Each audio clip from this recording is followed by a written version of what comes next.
It can be used to create things that aren't institutionally based, right? The love and affection that you have for your significant other, senses of hatred and distaste for Foucault notoriously, institutions of regulations, right? All of these regulatory systems, all of these systems of power, all of these systems of domination, all of these systems of happiness and hope and peace and tranquility, all of these systems are themselves only meaningful in relationship to a larger sociological framework, which I'll talk about in a second, right? And now that I think about it, you can't really do Foucault too introductory. He's just on another level. So I hope this will make sense. I think once I get to my movement-specific notes, hopefully I'll be able to tie this in. Of these force relations, the attempt to, quote-unquote, move toward A or C, right? The attempt to move toward A or C can only occur strategically, which is immediately a constructive attempt to establish a new power relation. It's just sort of a very basic example. I'll try and complicate it a step further in a second. This strategy to transform power relations requires laws and various social hegemonies. This is Foucault, right? His term, social hegemony is his term. So it requires laws. The attempt to move from this state of affairs to this state of affairs is not inherent within the dispersion of force relations. It's that there is seen within force relations, within the potential of the connection of each to all, of each to institution, of each to institution to the social framework, this larger conceptual social construct has the ability to create this thing as an end. If we want, and here's the point, right? This is what Foucault's saying, and I think this is very clear. If it is said that we as society, or our rulers, I hate the word rulers, but our leaders as society feel that this is the end state, then they strategically have to create relationships. Insofar as they create relationships, it might cause other relationships to dissipate, and so on and so on. And thus, the perpetual flux in the transformation of power, right? Power is always, in this sense, in a state of transformation. It is, as Heraclitus would say, it is like fire, right? It is this force of constant, continual change and transformation. The strategies to transform power relations requires laws and various social hegemonies, like the academia, right? Like academics, like social services, and so on. So what I want to do is take this rather sort of conceptually boring idea and add a little flesh to it. So I designed this image of what I'm calling societal force relations, right? And this idea of societal force relations is just my term to use as a pedagogical device to explain Foucault's sort of abstract thought. So we'll see a web. Right? We'll have a web.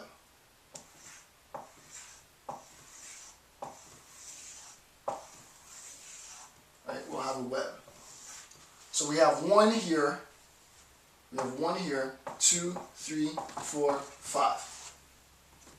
And then I've listed what each is. Like 1 is government, 2 is legislative and judiciary, 3 is economic and business, 4 is academic, 5 is social services, and on and on and on and on. You can fill in as many things as you want, right? And as I have at the bottom of the image, this image is not intended to be an exhaustive set of societal force relations. This is just an example.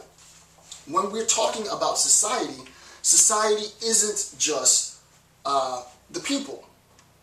It's not just the people and their practices. Society is also to be understood as the people, and this is just in part, it's far more complicated than this, but the people and their relationship to various social institutions, government, judicial and what did I say? Legislative and judicial, economic and business, academic and social services, and on and on and on. This web, right, this nexus, this nexus. Right, this would be the nexus.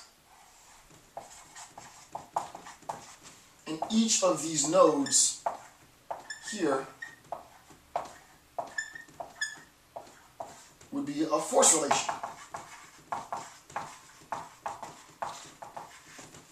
And if we want to call what I'm classifying as, it's not Foucault's term at all, but I think it's good for just an introductory account. This is an extremely introductory account of Foucault because it's very complex and I could take this much deeper. But now I just want to give you a basic understanding of what Foucault's saying. This structure, the fact that we might call this a mat, the fact that we see some regularity, the fact that we could reproduce this pattern if we wanted to, means that there's already a structure here. The fact that we can identify this social structure is contingent on the relationship of each force relation to the other. It's the relationship that creates the nexus, right? And power is the substrate, right? Power, and this is very important, power, and it's probably complex to say it like this, but power is the substrate of society. Society is sort of resting on power. Just like, and I don't know that anyone has said this, but just like but I know a lot of sort of general sort of viewers, John and Jane Doe in the world, whoever you might be in the world, have a pretty good understanding of sort of physics and astronomy at an introductory level. Most people know that the planets are quote-unquote resting on space-time continuum. Like space-time continuum is sort of the substrate with which the planets rest. If we take that same idea of space-time continuum being the sort of fabric with which the universe rests to varying degrees, and I don't even know, the technical aspects of it that well myself. On a very general level, power is the substrate with which society rests, right? Society doesn't actually rest on the physical ground. We're not talking about the ground. We're not talking about geography, right? Society rests on a substrate, and that substrate, that nexus, that mat that holds society in place is power. Right? So that this nexus becomes power. And our society and our force relations are built on that nexus, right? They in fact create the nexus, right? So there really isn't, properly speaking then, any locus of power. There isn't any original source of power, nor is there an end to power. Power emanates, right, from within. And it is the condition for basically all of societal formation. So that when we talk about societal formation, and this is the brilliance of Foucault, is that when, as a social scientist, I and my colleagues talk about society, we recognize that this is what the occupation movement is trying to do. The occupation movement is trying to create a node in this nexus